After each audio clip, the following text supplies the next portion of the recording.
Yeah, this is the time of year where normally I'm doing videos at night because we're doing the reviews of the games and all that. So normally the sun being at the window doesn't look like the sun is literally at the window, that I'm right next to the sun.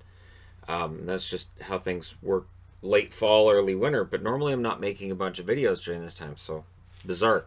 I wanted to throw that out there because it makes the lighting kind of a challenge a little bit. But yeah, I know.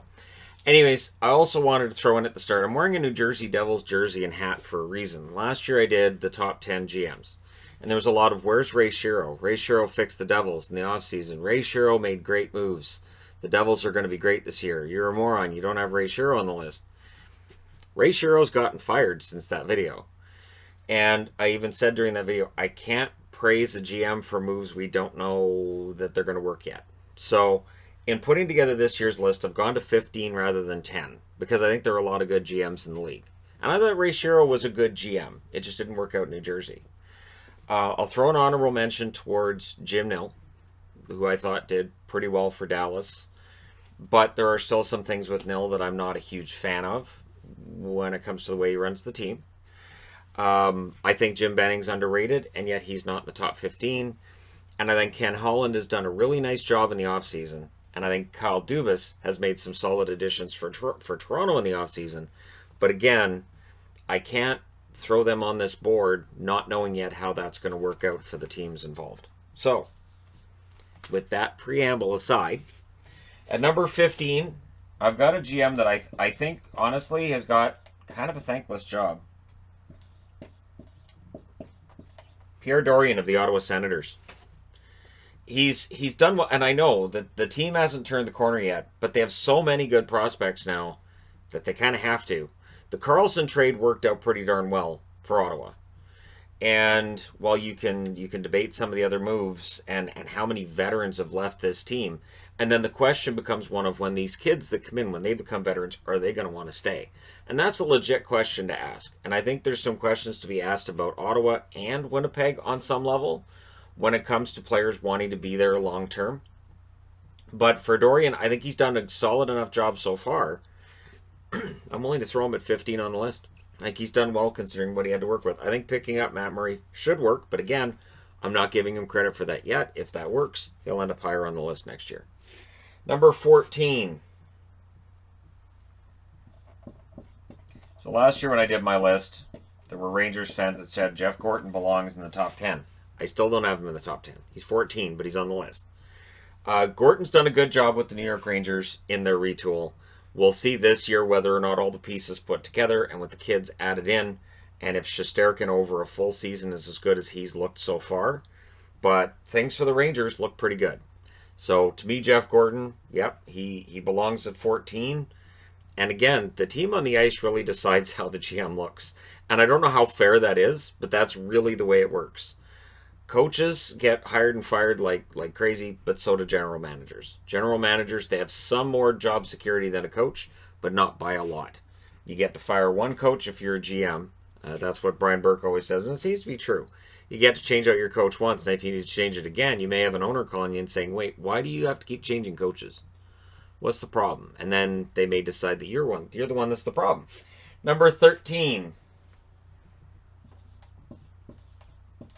Mentioned him and used him for a thumbnail in the news of the day today, and that's Rob Blake of the LA Kings. Rob Blake has done a very good job with the Kings thus far. No panic with Rob Blake. He hasn't thrown stupid money at a bunch of players either, which is something the Kings had done before. And I like what they put together. I think they've got some good young kids.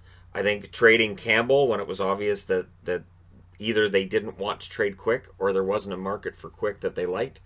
It was a good move, gets Peterson into the league, gets him some games towards the end of the last season. I think the Kings are trending in the right direction, and I think Rob Blake is a big part of it. Number 12. I'm kind of surprised to have this one on the board.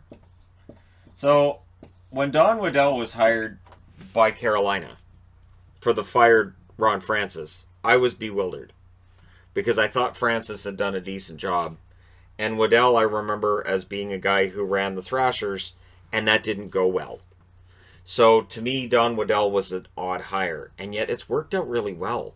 He's been smart. He's been smart with money. He hasn't overspent on players. There's been no panic in his spending either. And they're a good team. And Don Waddell deserves a lot of credit for that. So while I still like Ron Francis, it'll be interesting to see what he does with Seattle. Obviously, he wouldn't be on this board because Seattle hasn't done anything yet. Technically, they haven't lost a game under his reign either, though. So there's something to be said for the fact Seattle has yet to lose a game. But Don Waddell's done very well, so he's on the board. Number 11.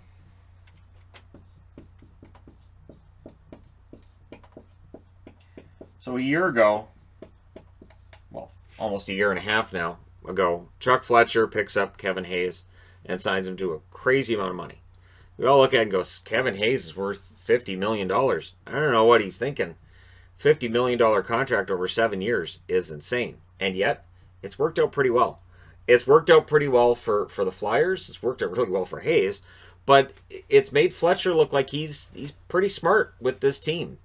And he's made some good moves. Now, he likely has wanted to move Ghost at times, but I think he's done pretty well with Philadelphia. And if this team ends up winning a Stanley Cup over the next few years, which they could, now that they've fixed their goaltending and Carter Hart being the actual starter, yeah, I mean, Fletcher's going to get a lot of credit. Ron Hextall deserves some credit too.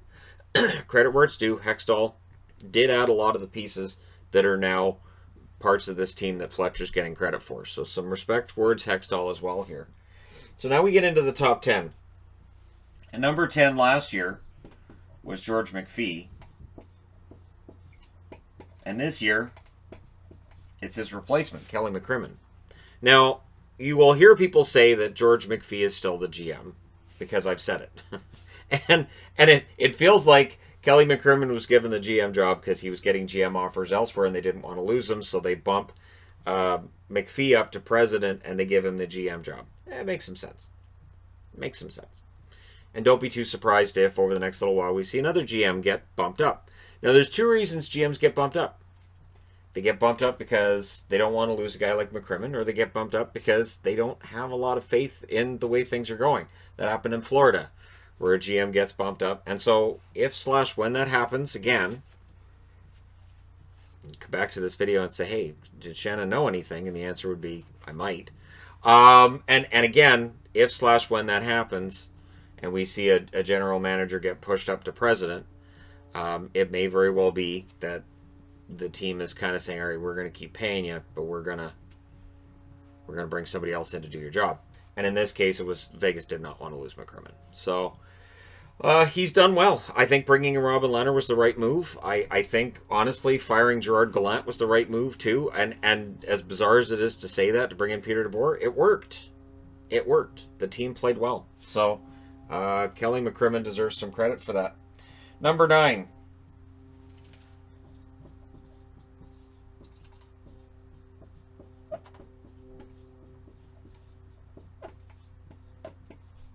Jarmo Kekalainen, Columbus.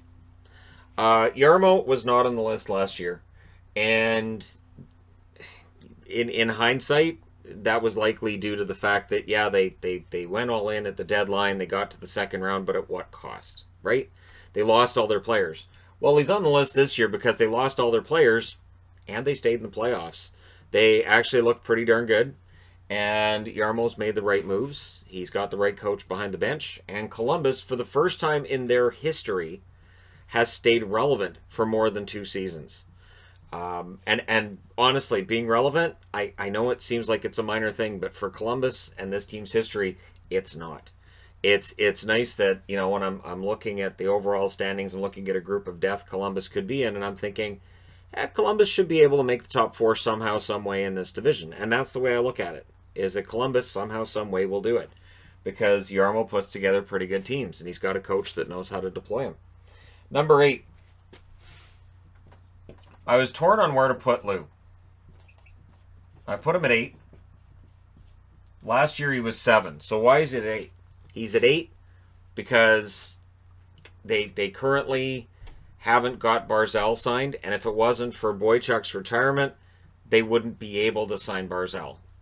And I love Barry Trotz. I like Lou Lamoriello as well as a GM. I think he's a good GM. I've got him at 8th overall in the NHL. But contract negotiations, we'll see where that turns out or how that turns out with Barzal. But there's been, just for me, he's not as good as the other 7. We'll put it that way. I don't think he's as good as the other 7. And the fact that he's on the board at all tells you that he's still pretty good at his job all these decades after it started. Number 7. Like I said, he only drops 1 spot from last year. Number 7, this guy was number 1 last year. And this is what I'm talking about contracts. So David Poile last year looked pretty smart. He looked great. And he gets Duchesne, and he's still, he looks great. And then Duchesne didn't have a good year. Johansson had a poor year. The Nashville Predators, not a fantastic year either. They get defeated by the Arizona Coyotes in the play-in round. And I'm not sure where Nashville's at right now. Are they going to get back into contention, or are they going into some kind of a retool / rebuild? Poile has been the general manager for Nashville their entire existence, right? And it's possible that time is coming to a close over the next few years. He may just end up retiring. I don't know that if Nashville bottomed out this year that he'd end up losing his job. But there's a lot of expensive contracts, and there's rumors that he wants to sign a player or two that's still out there as a free agent. That with the money they have left over, he's looking to sign somebody else. We'll see. We'll see how it goes. But some of those contracts on Nashville don't look fantastic right now. Some of them are bargains, yes, but some of them don't look fantastic. And there are those who would point out that the Yossi contract looks good early and it looks terrible later on. So I have Poile down at 7th. Number 6.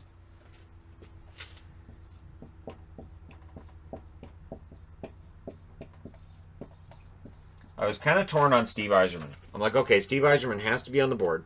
Detroit Red Wings GM now. I have him at 6th. Last year, I had Brisebois / Yzerman at number 6. So Brisebois and Yzerman, I was saying, you know what, for Tampa, I will give them both credit. Brisebois had been there for a while. It's not like he's new. And so I gave them both credit, and I'm giving Yzerman credit right now for the way that he's handled Detroit since he took over. No panic, smart pickups. He's picked up draft picks where he can. I think adding Fabry was a smart move, and he's known when to get rid of players and who to bring in. And he's been smart with money too. He hasn't gone out and spent a ton of money where he could have, but he didn't. And so I think Yzerman's got the right plan. I think things look pretty good for them. He's improved their goaltending in the offseason. Going from Howard to Greiss, it's not a stretch to say that Greiss's numbers will be better than Jimmy Howard's were last year. And I really like what he's done. I think his drafting so far has looked pretty good. Again, we'll see. But he does get credit for where Tampa's at, too.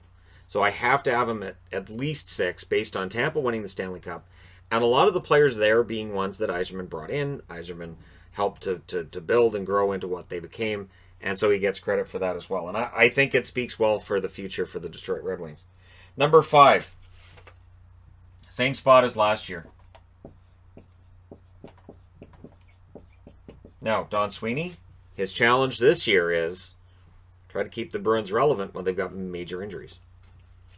Major injuries. And how does Boston stay relevant and stay at or near a top of a division that's going to be as tough as the East is going to be? So, for Don Sweeney, I think there's the biggest test of his leadership yet. And I know people say, what about the 2015 draft? That was a long time ago. And he's had some good drafts since then. So, then he drafted McAvoy and he drafted Pasternak. He did pretty well after that. So, how he's handled the Rask situation too, I think has been perfect. That he's basically said, no, we support Tuukka. He's our guy. That's it. And he's shut it down. So I agree with him on that. Number 4. And he moves up from 9 last year.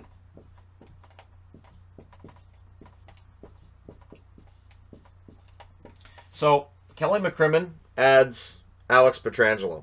I give him credit for that. I give him credit for making that upgrade and letting go of Nate Schmidt, which I think going from Schmidt to Pietrangelo is an upgrade. But Doug Armstrong not overpaying Pietrangelo to keep him in St. Louis was a good move. And then he goes out and he gets Torrey Krug, who can run a power play. And so you shouldn't lose anything on your power play by adding Krug and losing Pietrangelo. It might actually make your power play better. Now, 5-on-5, Krug is nowhere near the defenseman that Pietrangelo is. But the amount that they lose on this whole thing may not end up being that much. And I think St. Louis, he has shown some intelligence the way he's done these things.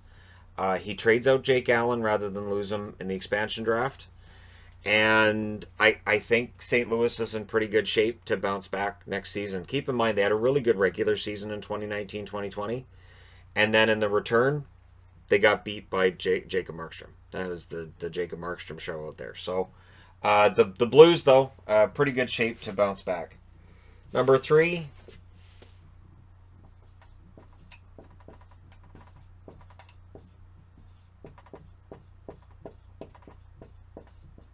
Brian McClellan of the Washington Capitals. McClellan's done very well with Washington, and they've stayed relevant. Now, this year could be a real challenge for them. Their core gets a year older. Now they've lost Holtby. They're going with a kid in net, but Samsonov looked pretty good this past season. So I give McClellan credit for knowing that, yeah, we're going to move on from Holtby, but keeping him throughout the season because it's Braden Holtby.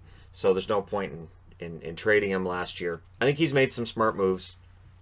And obviously the team has stayed very good for a long time. And I give him credit for that. Number 2. I gotta make sure this jersey doesn't touch that marker or I'm gonna be crying.